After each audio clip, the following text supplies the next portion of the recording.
अस्सलाम वालेकुम क्लास। आज हम डिस्क्रीट स्ट्रक्चर का नेक्स्ट लेक्चर देखने जा रहे हैं। हमने चैप्टर नंबर 10 स्टार्ट किया है और ये चैप्टर स्टार्ट करने का फ़िलहाल रीज़न ये है क्योंकि हमारी अभी फेस टू फेस क्लासेस नहीं हो रही। दरमियान में कुछ ऐसे टॉपिक्स और कुछ ऐसे चैप्टर्स थे जो मेरे ख्याल में आपके सामने प्रेजेंट किए जाएं, क्योंकि वो सारे सॉल्व करने वाले थे, वो सारे मैथ रिलेटेड थे, तो उन्हें एक वीडियो के थ्रू समझा देना थोड़ा सा डिफ़िकल्ट था। तो इसलिए मैंने बुक में से आपके आउटलाइन को देखते हुए वो टॉपिक्स जो आसान हैं और जो ईज़िली थ्रू वीडियो लेक्चर समझे जा सकते हैं, मैंने सोचा पहले वो प्रेजेंट कर दूं। तब तक इंशाल्लाह कॉलेजेस ओपन हो जाएंगे तो फिर हम उन टॉपिक्स को जो हम बीच में छोड़ रहे हैं उन्हें भी कवर कर लेंगे। तो चैप्टर नंबर 10 हमने स्टार्ट किया जो कि था ग्राफ के बारे में हम सब थोड़ा बहुत कहीं ना कहीं जानते ही हैं। छोटी क्लासेस में इवन हमें ग्राफ पेपर पे ग्राफ्स बताए जाते थे जिसमें हमारे पास पॉइंट होते थे और हम अपने ओरिजिन से पॉइंट तक एक लाइन ड्रा करके ग्राफ को बिल्ड करते थे। या अगर हम डिस्क्रीट मैथ में देखें तो फर्स्ट लेक्चर में ही मैंने आपको 2 किस्म के ग्राफ बना के दिखाए थे कि किस तरह से हम डिस्क्रीट स्ट्रक्चर में या डिस्क्रीट वैल्यूज़ को प्रेजेंट करते हैं थ्रू ग्राफ, और किस तरह से हम अपनी एनालॉग वैल्यूज़ को प्रेजेंट करते हैं। ऐसी वैल्यूज़ जो कंटिन्यूसली चेंज होती हैं वेव फॉर्म में, उसका ग्राफ भी बना के मैंने आपको दिखाया था। और इसके साथ साथ मैंने आपको डिस्क्रीट वैल्यूज़ का ग्राफ बना के भी दिखाया था।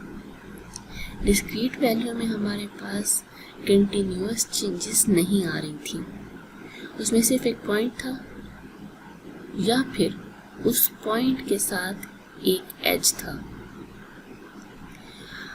तो सेम उन्हीं ग्राफ्स को हम फर्दर मज़ीद डिटेल में इस चैप्टर नंबर 10 में पढ़ेंगे। आज हम जनरल कुछ टर्म्स वगैरह को डिस्कस करेंगे। ग्राफ क्या है, ग्राफ बनाने के लिए क्या क्या चीज़ें हमें ज़रूरत पड़ती हैं, किस किस किस्म के ग्राफ होते हैं और किस तरह से हम उस ग्राफ को स्टडी कर सकते हैं। सबसे पहले हमारे पास है ग्राफ में हमारे पास 2 चीज़ें होना ज़रूरी हैं। अब वो 2 चीज़ें कौन कौन सी हैं? हमारे पास पहली चीज़ क्या है, हमारा V का होना, और ये V क्या है, ये है वर्टिसेस। सेकंड चीज़ हमारे पास क्या है, E का होना, और E क्या है, एजेस। यानी बेसिकली हमारे पास, जैसे मैंने यहाँ पे एक एग्जांपल भी दी है,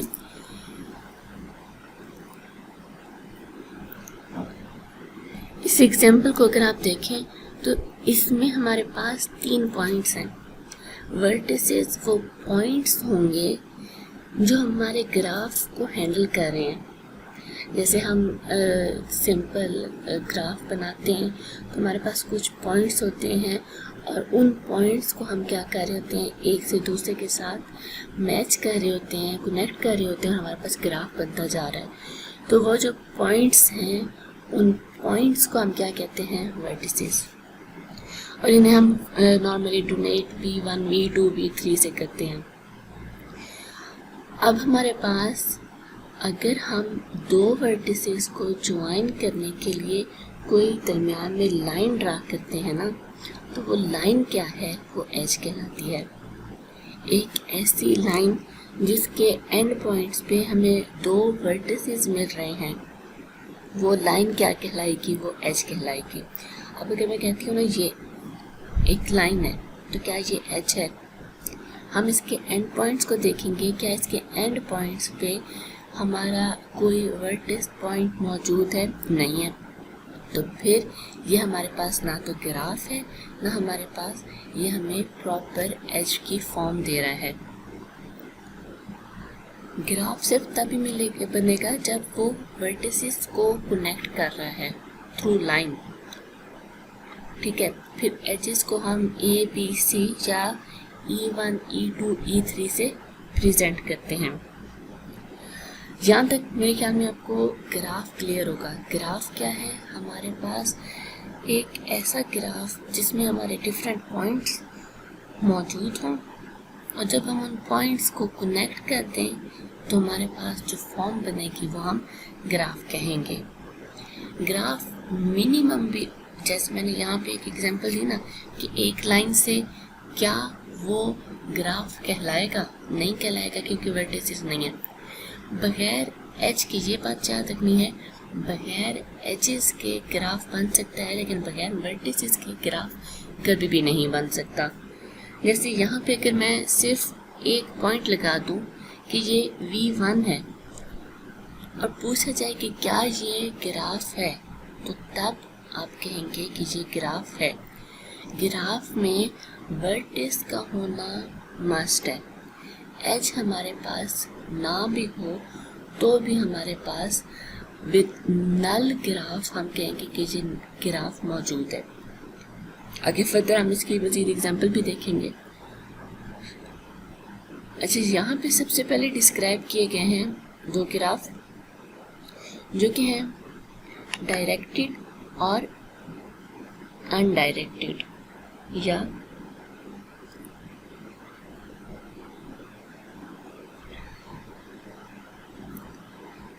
ओरिएंटेड या अनओरिएंटेड।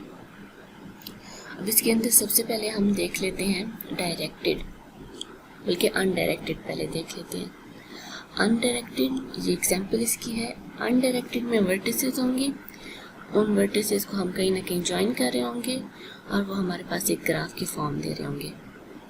जब हम एक वर्टिस पे देखेंगे कि वो किस एज पे मौजूद है, तो वो एज हमारे पास, ये फॉर एग्जांपल हम कहें ना कि ये हम देखना चाह रहे हैं कि जो एज ए है वो हमारे पास किस तरह से बना है।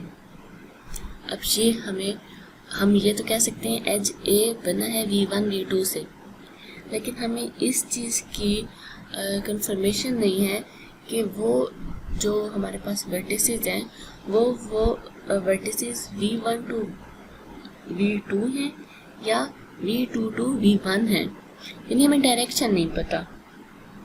हम एच के पॉइंट तो लिख सकते हैं, हम कह सकते हैं कि ए हमारे पास V1 V2 से बना है,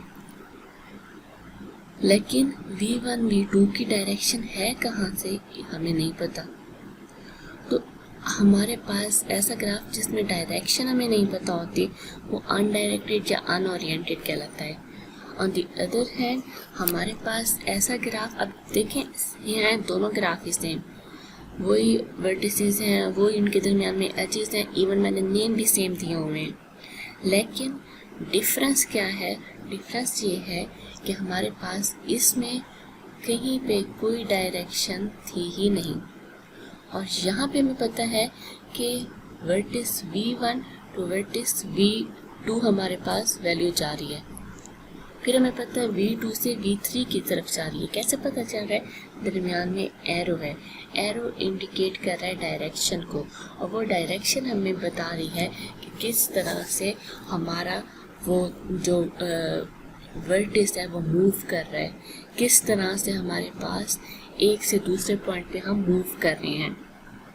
तो ऐसे ग्राफ्स हमारे पास डायरेक्टेड या ओरिएंटेड ग्राफ कहलाते हैं। हो सकता है फाइनल में आपको कुछ ग्राफ्स दे दिए गए हों और आपको पूछा जाए डायरेक्टेड कौन से हैं, अनडायरेक्टेड कौन से हैं, तो आपने इस लॉजिक को वहाँ पे फॉलो करते हुए उन्हें कैटेगराइज्ड करना है कि डायरेक्टेड और अनडायरेक्टेड कौन से हैं। इसके बाद हमारे पास मज़ीद फर्दर कुछ ग्राफ हैं जिसमें आता है सिंपल ग्राफ। सिंपल ग्राफ हमारे पास ऐसा ग्राफ है जो एक वर्टिस फर्दर दो वर्टिसेस से कनेक्ट होता है थ्रू एजेस। ठीक है, जब भी हमारे पास एक पॉइंट, एक वर्टिस आगे कनेक्ट होता जाएगा तो हम कहेंगे कि ये एक सिंपल ग्राफ है। इस सिंपल ग्राफ में आपने एक चीज़ याद रखनी है, कोई पैरेलल एजेस नहीं होंगे और कोई लूप नहीं होंगे। आपके पास फॉर एग्जांपल मैंने ये एक ग्राफ बना दिया, मैंने ये एक ग्राफ बना दिया, मैंने ये एक ग्राफ बना दिया। इन तमाम ग्राफ्स के अंदर आप अगर देखें तो कहीं पे भी कोई भी पैरेलल एजेस नहीं है और कहीं पे भी कोई भी लूप मौजूद नहीं है। ठीक है, तो ऐसे ग्राफ क्या कहलाएगा? सिंपल ग्राफ कहलाएगा। अब आप कहेंगे पैरेलल एजेस या लूप क्या है? तो आगे एग्जांपल्स में पैरेलल एजेस भी मौजूद हैं और लूप भी मौजूद है, जहाँ से आपको ये चीज़ भी क्लियर हो जाएगी। ठीक है, अब यहाँ पे अगर आप देखें मल्टी ग्राफ में हमारे पास पैरेलल एजेस होते हैं। पैरेलल एजेस मीन हमारे पास V और फॉर एग्जांपल J दो वर्टिसेस हैं, इसके दरमियान में हमने एक एज बनाया, ये सिंगल एज है। हम इन्हीं दो के दरमियान में एक और एज बना देते हैं, हम फिर एक और बना देते हैं, फिर एक और बना देते हैं। ये क्या है? Multi edges. जब दो सेम पॉइंट्स के दरमियान में एक से ज़्यादा एजेस बना दिए जाएं, वो पैरेलल एजेस कहलाते हैं और ऐसा ग्राफ मल्टी ग्राफ कहलाता है। कोई भी ऐसा ग्राफ जिसके अंदर हमारे मल्टी एजेस इन्वॉल्व हैं वो मल्टी ग्राफ कहलाएगा। अब यहाँ पे देखिए, यहाँ पे कहीं पे भी मल्टी एजेस नहीं है, पैरेलल एजेस नहीं है, इसीलिए हम यहाँ पे कहते हैं कि ये एक सिंपल ग्राफ है। यहाँ पे हमारे पास V1 V2 दो वर्टिसेस थे और उनके दरमियान में E1 भी पड़ा है, E2 भी पड़ा है, E3 भी पड़ा है, तो ये हमारे पास मल्टी एजेस हैं। फिर उसके बाद सूडोग्राफ है। सूडोग्राफ में हमारे पास parallel edges as well as loops मौजूद होंगे, यानी हमारे पास कुछ वर्टिसेस ऐसे होंगे जिनमें पैरेलल एजेस भी होंगे और कुछ वर्टिसेस ऐसे होंगे जो लूप होंगे, जो लूप ओरिएंटेड होंगे, जिनमें लूप बिल्ड होगा। अब लूप क्या है? हमने पैरेलल एजेस तो डिस्कस कर लिया, अब लूप क्या है? एक वर्टिस का अपने साथ ही एज बनाना। यहाँ पे जैसे देखें V3 है ना, V3 के साथ मैंने ये ऐसे एक चीज़ बनाई है और साथ में लिखा है E6, यानी ये एक एज है लेकिन ये विद इट सेल्फ एज है। लूप में वर्टिस अपने साथ ही एक एज बना लेता है, तो जब कोई वर्टिस अपने साथ ही एज बना लेगा तो हम कहेंगे कि यहाँ पे एक लूप बिल्ड हुआ है, यहाँ पे सेल्फ एज बिल्ड हुआ है। तो इस एग्जांपल में देखें, यहाँ पे हमारे पास सेल्फ एज था, लूप था, यहाँ पे भी लूप था, यहाँ पे मल्टी एजेस हैं, तो हम कह सकते हैं ये एक सूडोग्राफ है। सिंपल ग्राफ में कोई हमारे पास पैरेलल एजेस, कोई लूप नहीं होते। मल्टी ग्राफ में मल्टी एजेस होते हैं, सूडोग्राफ में हमारे पास लूप्स भी होते हैं और पैरेलल एजेस भी होते हैं। ठीक है, उसके बाद हमारे पास है नल ग्राफ। जैसे मैंने अभी आपको बताया था कि एक ग्राफ जिसमें वर्टिसेस हैं और एजेस नहीं है वो नल ग्राफ कहलाएगा। ठीक है, अब यहाँ पे हमारे पास V1 V2 V3 मौजूद है, लेकिन इनके दरमियान में एजेस बिल्ड नहीं किए गए, ये सिर्फ सिंगल पॉइंट्स हैं, सिंगल वर्टिसेस हैं, एजेस इनके दरमियान में मौजूद नहीं हैं। तो इस केस में हम क्या कहेंगे कि ये जो पॉइंट्स हैं ये हमारे पास नल ग्राफ प्रोड्यूस कर रहे हैं। नल ग्राफ विद नो एजेस, सिर्फ वर्टिसेस होंगे। अगर मैं आपको कह देती हूँ कि ये फॉर एग्जांपल एरिया है, इस एरिया में क्या कोई ग्राफ है? आप कहेंगे इसमें एजेस नहीं है, तो ग्राफ हो सकता है? नहीं। आपके पास अगर एजेस नहीं है तो एटलीस्ट आपके पास वर्टिसेस होने चाहिए।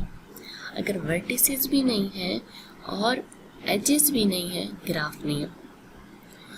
अगर वर्टिसेस हैं, एजेस नहीं है तो ग्राफ है, और अगर एजेस हैं यानी लाइंस हैं, ऐसे लाइंस हैं लेकिन वर्टिसेस नहीं है तो भी ग्राफ नहीं है।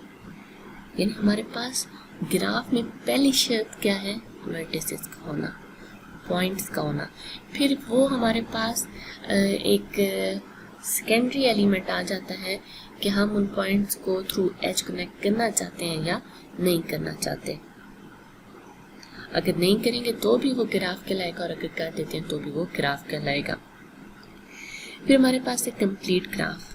कंप्लीट ग्राफ जिसमें हर वर्टेक्स हमारे पास दूसरे वर्टेक्स के साथ कनेक्ट हो। अब फॉर एग्जांपल मैं यहाँ पे एग्जांपल देती हूँ कि ये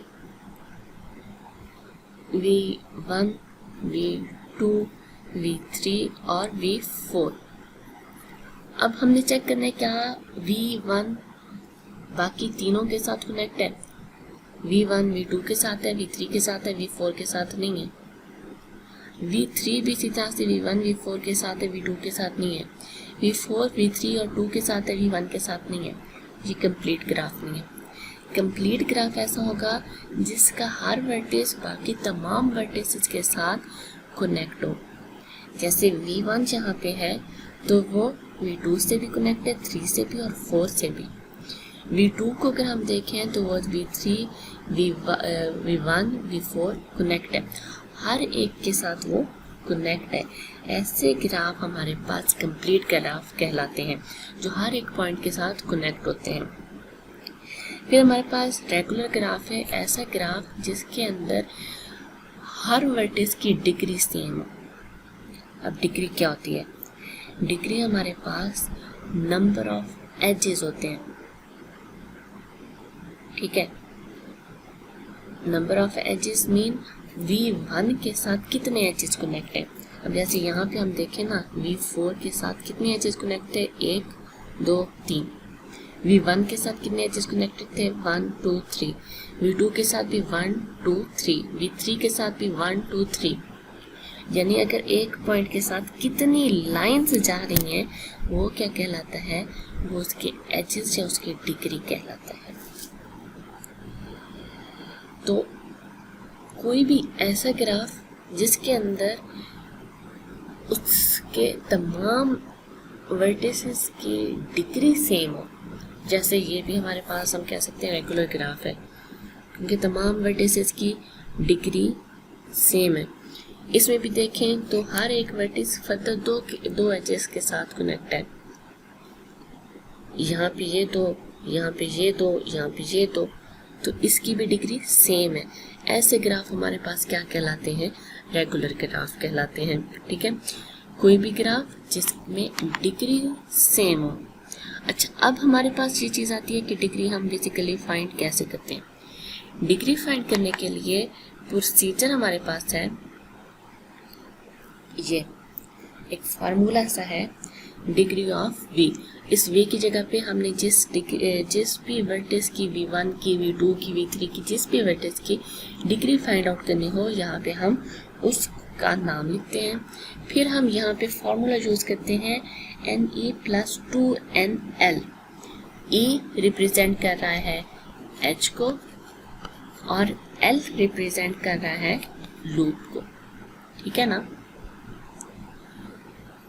अब यहाँ पे देखें, जो सिंपल एजेस हैं वो तो हम सिंपली काउंट करके इसमें लिख देंगे, लेकिन जो लूप होंगे, लूप जितने भी है ना, उन लूप्स को हम काउंट करके डबल कर देंगे।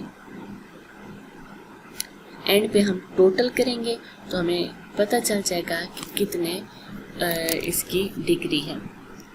अब यहाँ पे एक ग्राफ बनाया हुआ है, इसके अंदर मैं लेती हूँ सबसे पहले V1 और देखती हूँ कि इसके साथ कितने एजेस मूव कर रहे हैं।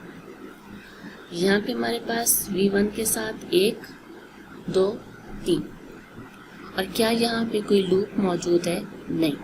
तो यानी ये वैल्यू हमारे पास आएगी 0 और ये NE की वैल्यू आएगी 3। 3 + 0 यानी V1 में डिग्री क्या है?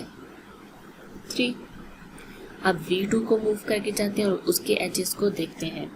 V2 के साथ V1 वाला एज है, V3 वाला और V4 वाला। कोई लूप सेल्फ लूप मौजूद नहीं है, तो इसका आंसर भी आएगा 3। V3 के साथ हमारे पास V2 कनेक्ट और V1 कनेक्ट है, कोई सेल्फ एज मौजूद नहीं है, सिर्फ 2 ही एजेस से आगे फर्दर निकल रहे हैं, तो हम इसकी डिग्री कहेंगे कि 2 है। V4 को अगर हम देखें तो V4 हमारे V1 के साथ कनेक्ट हो रहा है, V2 के साथ कनेक्ट हो रहा है, यानी n ऑफ e की वैल्यू हमारे पास यहाँ पे क्या आएगी 2। और V4 पे हमारे पास 2 सेल्फ लूप भी हैं, तो यानी NL की जगह पे हम क्या लिखेंगे 2 और उसे हम मल्टीप्लाई करेंगे 2 के साथ। यहाँ पे अगर 3 लूप होते हम 3 को 2 के साथ मल्टीप्लाई करते, अगर यहाँ पे एक ही लूप होता तो उस 1 को हम 2 के साथ मल्टीप्लाई करते हैं, यानी जितने भी लूप होंगे उन्हें आपने 2 के साथ मल्टीप्लाई करके डबल कर देना है। अब यहाँ पे हमारे पास एजेस कितने थे 2 और लूप हमारे पास 2 थे, 2 को हमने डबल किया तो 4 बन गया, 4 + 2 हमारे पास ये देखें इसमें आया 6। अब इन तमाम की डिग्री चेंज आ रही है, तो क्या ये रेगुलर ग्राफ होगा? नहीं। अगर इन तमाम की degree at the end same आ रही होती तो हम कह सकते थे कि ये रेगुलर ग्राफ मौजूद है। ठीक है, तो डिग्री हमारे पास हम किस तरह से देखते हैं ये हमने यहाँ पे सीखा। इसके बाद नेक्स्ट स्लाइड है आइसोलेटेड ग्राफ। कोई भी ऐसा ग्राफ जिसमें 0 डिग्री होती है, जैसे फॉर एग्जांपल एक पॉइंट हमने ले लिया, ठीक है, एक पॉइंट, और ये पॉइंट हम कहते हैं V1 है, एजेस के साथ कोई भी नहीं है, तो V1 की डिग्री क्या होगी 0 होगी। ठीक है, अब इसके अंदर V1 हमारे पास क्या है आइसोलेटेड वर्टेक्स कहलाएगा, और ऐसा वर्टेक्स जो एक एज प्रोड्यूस कर रहा है वो क्या कहलाएगा पेंडेंट वर्टेक्स कहलाएगा। अब यहाँ पे हमारे पास एक ग्राफ है जिसके अंदर हम अगर डिग्री देखना शुरू करें तो V1 की डिग्री क्या है 0, क्योंकि उसके साथ कोई भी एज मौजूद नहीं है, तो हम कहेंगे V1 क्या है आइसोलेटेड वर्टेक्स है। V2 के साथ हमारे पास 2 एजेस कनेक्ट हैं, इसकी डिग्री 2 हो गई। V3 के साथ हमारे पास 3 एजेस कनेक्ट हैं, इसकी 3 डिग्री होगी। V4 के साथ हमारे पास 2 एजेस कनेक्ट हैं, इसकी डिग्री 2 हो गई। V5 के साथ एक ही एज कनेक्ट है, और मैंने अभी बताया कि ऐसा वर्टेक्स जिसके साथ एक ही एज कनेक्ट हो वो पेंडेंट कहलाता है, यानी इसमें हमारे पास V1 आइसोलेटेड वर्टेक्स कहलाएगा और V5 पेंडेंट वर्टेक्स कहलाएगा। ठीक है, फिर इसके बाद कुछ कॉन्सेप्ट है फिनाइट ग्राफ और इनफिनाइट ग्राफ का। फिनाइट ग्राफ हमारे पास ऐसे ग्राफ जिसके अंदर नंबर ऑफ वर्टिसेस और नंबर ऑफ एजेस काउंटेबल होते हैं। जैसे हमने अभी जितनी भी एग्जांपल्स पढ़ी वो सारे के सारे फिनाइट ग्राफ्स की थी।